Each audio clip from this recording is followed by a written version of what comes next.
Bueno, estar en Betania. Betania era la casa de Lázaro, de María y Marta, y era el lugar donde Jesús se sentía protegido y amado y podía descansar.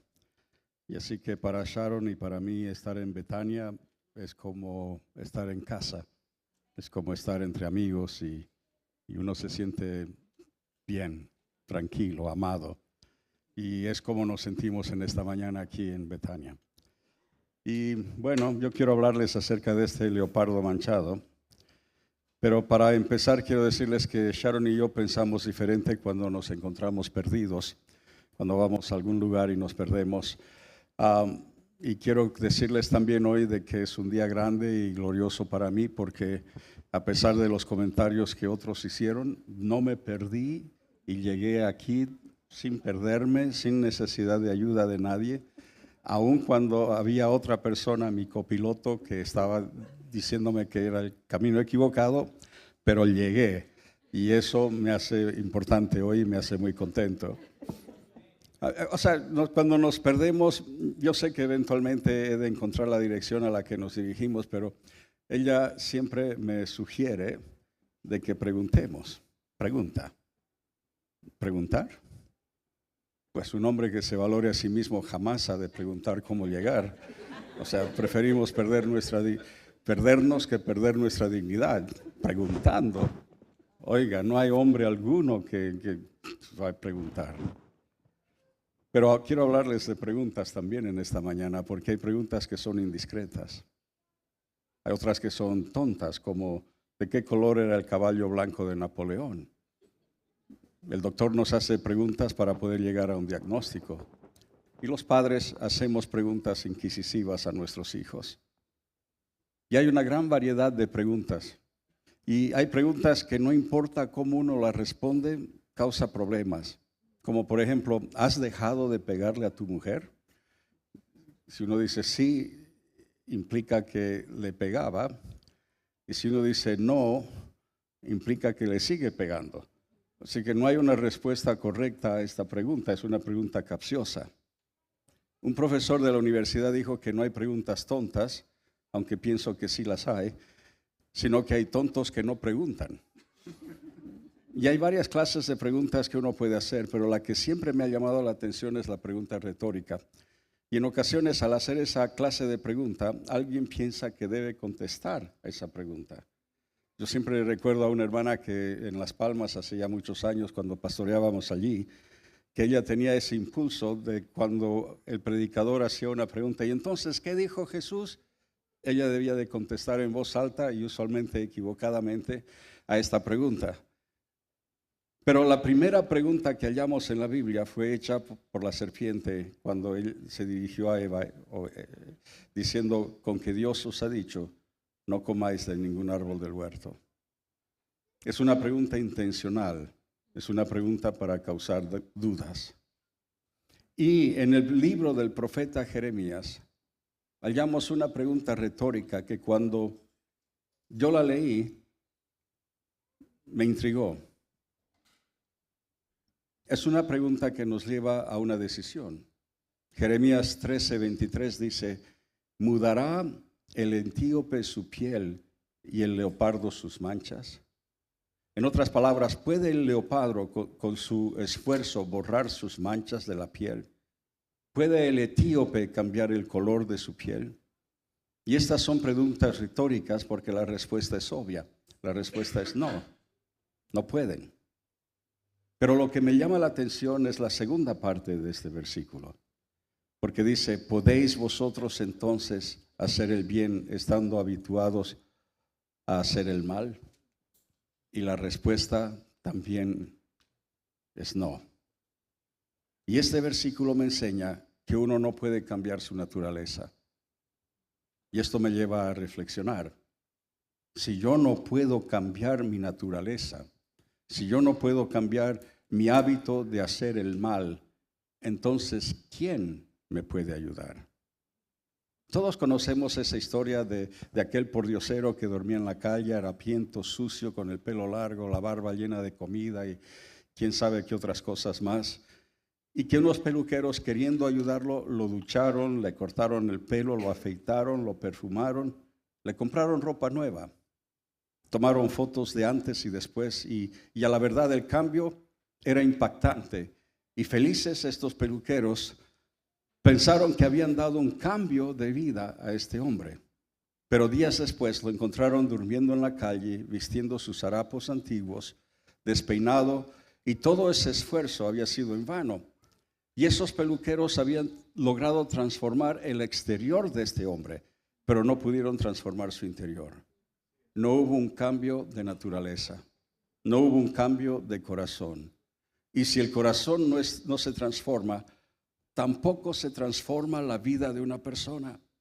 Y en cuanto pudo, se liberó de esa ropa nueva y se vistió con sus antiguos harapos y volvió a la suciedad de la calle donde lo habían encontrado hace unos días. No, nosotros no podemos cambiar nuestra propia naturaleza y mucho menos cambiar la naturaleza de otra persona. Y esa es la verdad sobre el leopardo manchado. Ni tú ni yo podemos transformarnos a nosotros mismos. No podemos salvarnos por nuestra propia cuenta. El gran escritor norteamericano Mark Twain dijo: yo puedo resistir cualquier cosa menos la tentación. Es como aquel que le dijo a su amigo: no es difícil dejar de fumar, yo lo he dejado centenares de veces. ¿No? Y en la Biblia encontramos 3 personas en ocasiones distintas que formulan la pregunta más importante del universo: ¿cómo puedo yo ser salvo? Así que le voy a contar 3 historias de la Biblia. Y la primera es la historia de un hombre que se encontraba a segundos de la muerte. Estaba a punto de suicidarse. En Chile, 5 personas al día cometen suicidio. Aquí en España es 8 personas cada día. Septiembre es el mes de más suicidios. Barcelona es la ciudad donde hay más suicidios en España. Y si aquellas 8 personas que hoy están a punto de suicidarse pudieran escuchar la respuesta a esta pregunta, me imagino que no tomarían esa decisión tan drástica. Entonces hoy quiero hablarles a aquella persona que ha perdido toda su esperanza. Quiero hablar a aquel que piensa que quitarse la vida es apetecible. Hay una respuesta para ti, como la hubo hace 2000 años para aquel hombre que estaba a punto de matarse. Esa respuesta ha de cambiar tu vida para siempre. Es una respuesta tan importante que es necesario que tomemos unos minutos para examinar lo que sucedió.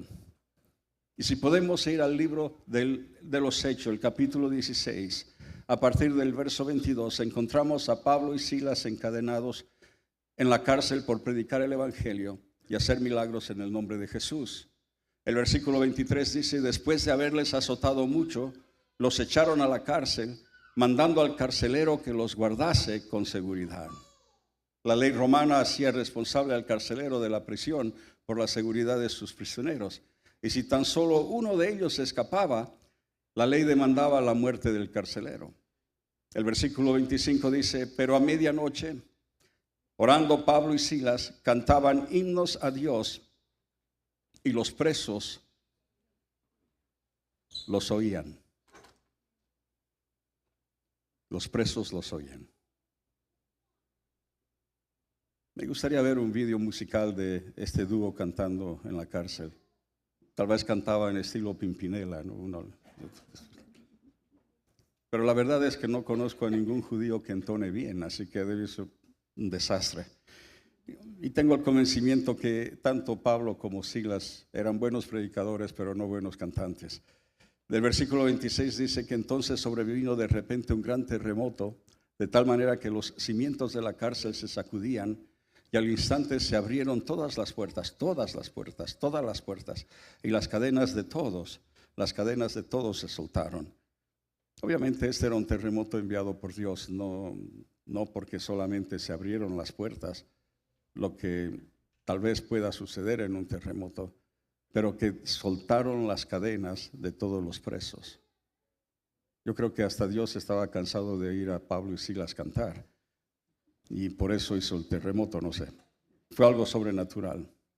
El versículo 27, y despertando el carcelero y viendo abiertas las puertas de la cárcel, sacó la espada y se iba a matar, pensando que los presos habían huido.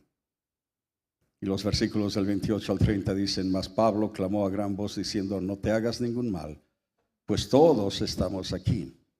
Él entonces, pidiendo luz, se precipitó adentro y temblando se postró a los pies de Pablo y Silas, y sacándolos les dijo: señores, ¿qué debo hacer para ser salvo? Y esta es, señoras y señores, la pregunta más significativa, la pregunta más importante, la pregunta crítica que cualquier hombre pueda formular en su vida. ¿Qué debo hacer para ser salvo? Porque no hay ser humano que no se preocupe de cómo prolongar su vida sobre este planeta. Hacemos de todo, tomamos vitaminas, vamos al doctor, hacemos todos los esfuerzos, cuidamos nuestra dieta, hacemos ejercicio. Todo sale cualquier cosa en Facebook y lo probamos. Esta dieta, la dieta de los huevos, la dieta del agua, la dieta carnívora, la otra dieta de no sé qué, comer solo cebollas, todas estas cuestiones porque queremos agregar algún tiempo más a nuestra vida. No solamente nos preocupamos por prolongar nuestra vida sobre este planeta, sino que nos preocupamos para saber lo que sucede después de la muerte. Hemos sido creados desde un principio con ese instinto de supervivencia. Y por eso queremos vivir un día más. Aún aquellos que hoy están desesperados, en el fondo de su corazón, quieren vivir un día más. ¿Qué debo hacer para ser salvo? Bueno, en esta etapa de nuestra vida, a Sharon y yo nos toca viajar mucho a distintos países y hemos visto diferentes religiones enseñar lo que uno debe hacer para ser salvo. Unos dicen: debes azotarte. Otros dicen: debes venerar esta o aquella otra estatua. Otros dicen: tienes que mutilar su propio cuerpo. Otros hacen mandas kilométricas de rodillas. Unos se visten de una forma fuera de lo común. Y siempre hay aquellos que se encierran en conventos y monasterios para escapar de la influencia del mundo, dicen. Y todas esas religiones piden a sus seguidores que ellos mismos se salven mediante ciertos ritos y requisitos. Pero somos como el leopardo manchado. No podemos cambiar por nosotros mismos, por más de que hagamos estos ritos, por más de que nos flagelemos, por más de que nos crucifiquemos, por más de que hagamos los sacrificios más dolorosos y grandiosos del mundo. No podemos salvarnos a nosotros mismos. ¿Qué debo hacer para ser salvo?, gimió el carcelero. Y Pablo y Silas contestaron: cree en el Señor Jesucristo y serás salvo. Creer.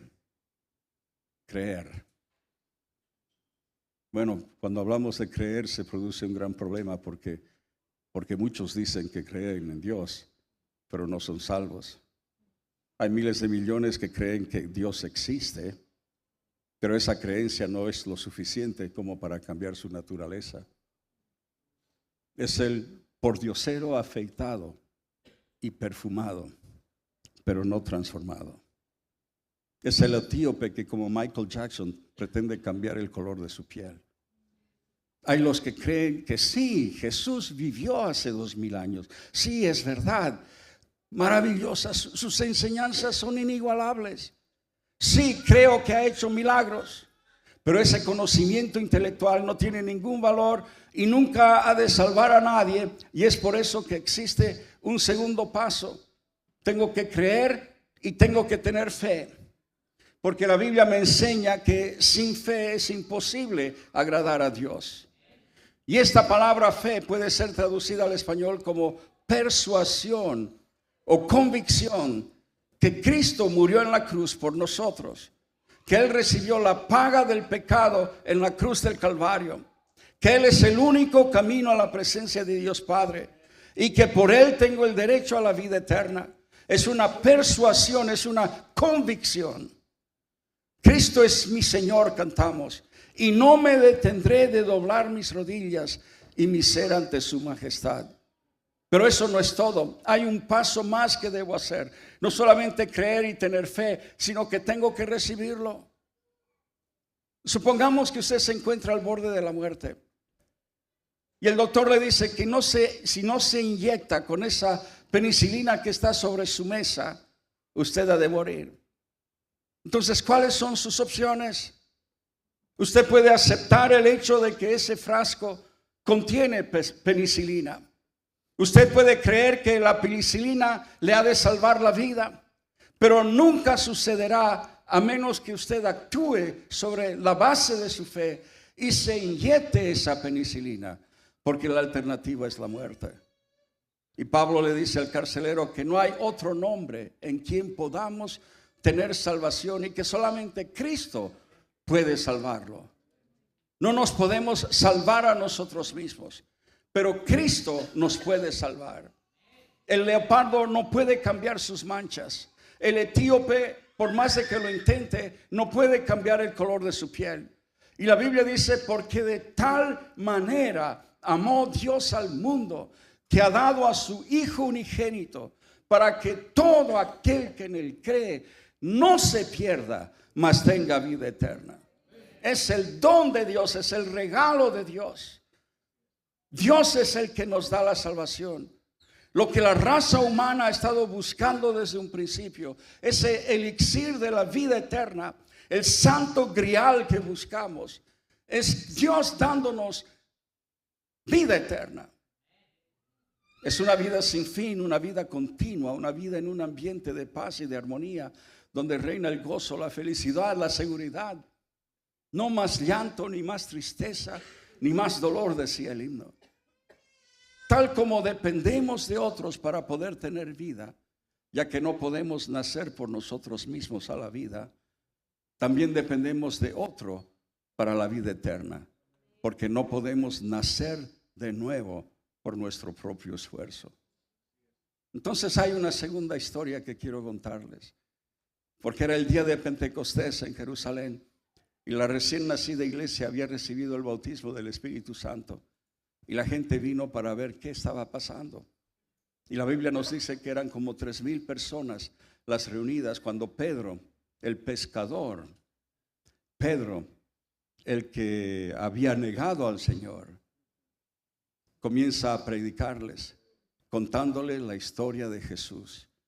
Y terminada su exposición, aparece otra vez esta pregunta tan importante: ¿qué debemos hacer para ser salvos? Y Pedro le contesta de inmediato: arrepentíos y bautícese cada uno de vosotros en el nombre de Jesucristo para perdón de los pecados. Entonces, aquí tengo una determinación religiosa: arrepentimiento. ¿Qué es arrepentirse? Y hay tantas definiciones, pero quiero usar solamente una en esta tarde. Es estar de acuerdo con Dios. Sí, Él tiene la razón. Lo que yo estoy haciendo es malo. Es pecado. Es libertinaje. Es desobediencia. Es violar deliberadamente la voluntad de Dios. Pecar es cerrar el blanco, es no darle al blanco. Hace algún tiempo salió en la prensa la siguiente historia que sucedió en la India. De acuerdo con la policía, el jovencito estaba cortando unas hojas de berenjenas para alimentar a una oveja que tenía en su patio. Cuando se dio cuenta de que la oveja de su vecino se había metido en su jardín y estaba comiendo las hojas de berenjenas. Y así que en un arranque de ira, el joven le lanzó el cuchillo a la oveja invasora, pero el cuchillo no dio en el blanco y se clavó en la hermanita que estaba allí cerca. Y camino al hospital, la niña murió. Y eso es lo que hace el pecado. Hierra el blanco y hiere al espectador. Nuestro pecado, palabras que emitimos, ideas que pensamos, acciones que ejecutamos y que hierran el blanco, hieren nuestra familia, hieren nuestros amigos, hieren nuestros vecinos, hieren nuestros colegas en el trabajo. No sé si usted conoce a alguien que a causa del pecado haya perdido todo lo que tenía, inclusive su buen nombre. En estos días todo lo que tenemos que hacer es ver las noticias y nos informan de personas que por su lujuria, por su avaricia, por su orgullo, lo pierden todo. Y no necesitamos mencionar nombres desde aquí. Y sobre todas las cosas nos herimos a nosotros mismos. Pero especialmente hay un espectador inocente que herimos con nuestro pecado, y es Cristo. La Biblia dice lo siguiente: Cristo mismo llevó nuestros pecados en su cuerpo sobre el madero para que nosotros podamos morir a los pecados y vivir a la justicia, porque pues, por sus heridas fuisteis sanados. Y el profeta Isaías lo dice de esta forma, dice: pero Jehová cargó sobre él el pecado de todos nosotros. Y el mismo profeta Isaías nos dice que fue tan desfigurado por el castigo que recibió Cristo que no podía ni siquiera ser reconocido, no había apariencia en él. Entonces, arrepentirse significa confesar y admitir que mis pecados, mi errar el blanco, fueron lo que causó la muerte de Jesucristo. Primera de Juan 1:9, un versículo muy famoso, dice: si confesamos nuestros pecados, Él es fiel y justo para perdonar nuestros pecados y limpiarnos de toda maldad. No es suficiente repetir la oración del pastor al final del culto. Aquí estoy, sálvame, límpiame, reconozco que soy pecador. Tenemos que confesar nuestros pecados al Padre, porque dice que si confesamos, Él es fiel y justo para perdonar. Porque confesar es decirle a Dios: estoy de acuerdo contigo. Lo que yo hice es pecado. Lo que yo pensé es pecado. Lo que yo sentí es pecado. Y necesito que me ayudes. El etíope no puede cambiar el color de su piel. Yo no me puedo salvar a mí mismo, por más de que lo intente. Y Dios nos ofrece perdón completo y gratuito. Y viene la pregunta: ¿y por qué lo hace? ¿Por qué? ¿Por qué? Bueno, si nuestra naturaleza es la del leopardo y no podemos borrar nuestras manchas negras, la naturaleza de Dios es la de perdonar. En Miqueas 7 dice: sepultará nuestras iniquidades y echará en lo profundo del mar todos nuestros pecados. Y cada vez que leo este versículo, recuerdo esas películas de guerra, tal vez usted las vio también, de guerra en el mar, naves, y cuando alguien muere, hacen toda una ceremonia y luego desplazan el ataúd hasta que cae al agua y se hunde en las profundidades del mar. Dios hace el funeral de nuestros pecados en alta mar. Entonces, ¿qué debo hacer para ser salvo? Bueno, si le pregunta usted a Pablo, les diría: arrepentíos. Les diría: cree en el Señor Jesucristo y serás salvo. Si le preguntamos a Pedro: arrepentíos y sed bautizados cada uno de vosotros y seréis salvos. Y quiero dejarles una tercera historia que la hallamos en los evangelios, y es la entrevista entre el joven rico y Cristo. Nos damos cuenta de que era un joven muy rico y era un dirigente en su comunidad, era un hombre de autoridad. Y el joven se acerca a Jesús con esta misma pregunta: ¿qué debo hacer para ser salvo y vivir eternamente? Se dirigió a la persona correcta, fue a Cristo a preguntarle.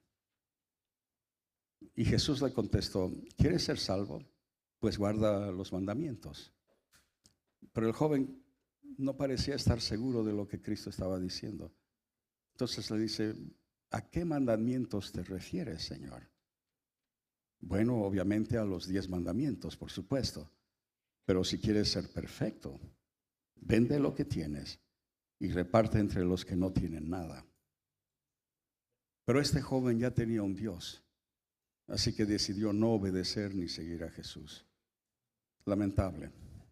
Lo tenía todo, lo perdió todo. Y todo porque no estaba dispuesto a abandonar a su Dios y seguir a Jesús. Y al fin de cuentas, todo resuelve alrededor de una decisión. ¿A quién hemos de seguir nosotros? Porque no hay dos salvadores. No podemos servir a dos señores.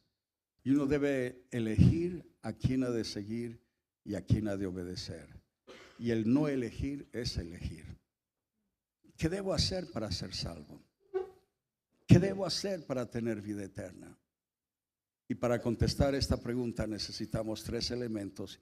De lo contrario no podemos hallar la respuesta completa a esta pregunta. Y los 3 elementos es creer, confesar y seguir. Primera de Juan 5 dice, y este es el testimonio que Dios ha dado vida eterna. Y esta vida está en su Hijo. Y el que tiene al Hijo, tiene la vida. El que no tiene al Hijo de Dios, no tiene la vida. Estas cosas os he escrito a vosotros que creéis en el nombre del Hijo de Dios, para que sepáis que tenéis vida eterna y para que creáis en el nombre del Hijo de Dios. El que tiene al Hijo, tiene la vida. El que no tiene al Hijo, no tiene la vida.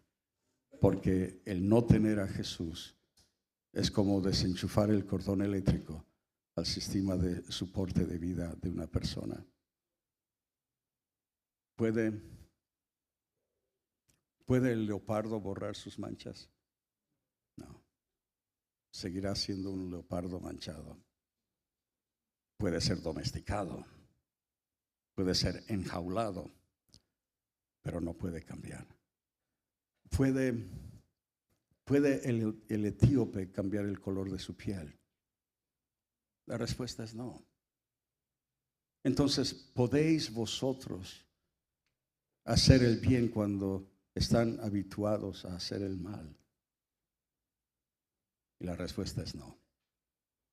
Nadie puede merecer la salvación. Por más que el hombre intente cambiar por sí mismo, es lo mismo que pedir que el leopardo cambie sus manchas. En Mateo 7, Cristo utiliza una metáfora similar al decir, ¿acaso se recogen uvas de los espinos o higos de los abrojos? Lo que hay en nuestro corazón determina lo que somos. Y ninguno de nosotros podemos salvarnos a nosotros mismos, sino que necesitamos que alguien esté dispuesto a salvarnos. Y el profeta Jeremías, quien fue el que nos hizo esta pregunta retórica del leopardo, nos dice que el único que nos puede cambiar es aquel que es el Señor justicia nuestra, Jehová Tsidkenu. Y Pablo está de acuerdo con Jeremías y aclara ese pensamiento diciéndole a los corintios, al que no conoció pecado, por nosotros lo hizo pecado, para que nosotros fuésemos hechos justicia de Dios en él. En 1 Corintios 1:30 dice, pero Dios mismo los ha unido a ustedes con Cristo Jesús y ha hecho también que Cristo sea nuestra sabiduría, nuestra justicia, nuestra santificación y nuestra liberación. Entonces, ¿cómo obtenemos esta justicia de Dios? Pablo también escribiendo a los romanos, esta justicia de Dios llega mediante la fe en Jesucristo a todos los que creen.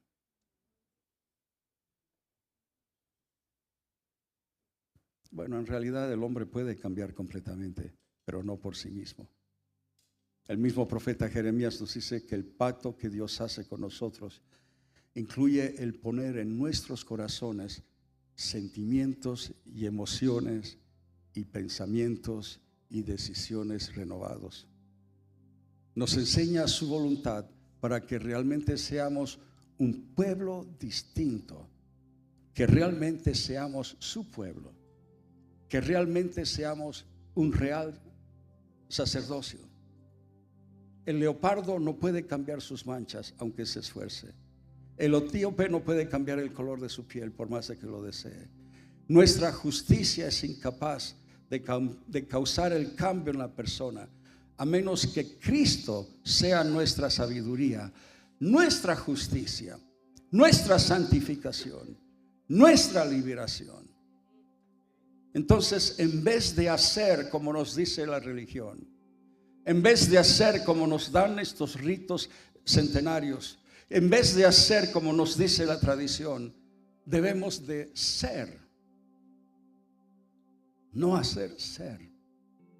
Tienes esperanza de vida eterna, porque si no la tienes, tendrás un momento más oportuno que este para elegir la vida, porque ya sabes lo que tienes que hacer para ser salvo.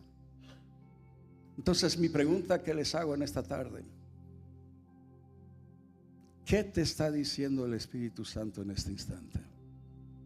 Esa voz que te habla ahora dentro de ti, de tu conciencia, de tu corazón.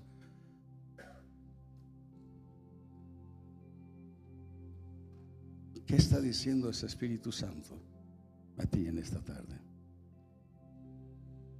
Yo sé, todos nosotros venimos de religiones, de tradiciones, de ritos, de situaciones, de fiestas. Todos nosotros hemos pasado por eso. Pero llega el momento en que tenemos que darnos cuenta de que todo lo que hacemos no es suficiente, sino que tenemos que tener un Salvador, y ese Salvador es Cristo Jesús. Y yo quiero en esta tarde, yo pecaría en esta tarde si me voy de aquí sin hacer esta pregunta. Yo le haría un gran daño a todos ustedes si no haría esta pregunta: ¿quieres tú ser salvo? ¿Quieres tú recibir al Señor como tu Salvador personal? Yo les invito, no sé las costumbres, José, cómo lo hacen en la iglesia, pero yo les invito a que nos pongamos en pie por unos instantes, que dejemos que el Espíritu Santo hable a nuestros corazones. Tal vez usted dice: sí, yo soy religioso, yo he hecho esto, yo he seguido estas costumbres, estas tradiciones, he cumplido con estos ritos, he cumplido con todo lo que se me pidió que yo hiciera. Pero en esta tarde me doy cuenta de que solamente hay una forma de ser salvo, y no es por mi esfuerzo, sino es por su sacrificio. No es por mi inteligencia, sino que es por su regalo, su don, su vida que nos da. Así que yo les pido en este instante, de hecho voy a orar por ustedes. Padre, pido en el nombre de Jesús, tu Hijo, que tu Espíritu Santo nos hable a nuestros corazones y que traiga redarguya con nosotros, discuta con nosotros, que derrumbe todo pensamiento y toda tradición que hemos tenido durante tanto tiempo en nuestras vidas, y que podamos estar convencidos de que la única forma de ser salvos, la única forma de garantizar vida eterna, es a través de tu Hijo Jesucristo. Y Padre, pido que tengamos esa realidad en nuestro corazón hoy, de que tú enviaste a Jesús para que muera en esa cruz por nuestros pecados, nuestra maldad, en nuestro lugar. Te pido en el nombre de Jesús, háblanos, Señor, hoy. Gracias, Padre. Amén.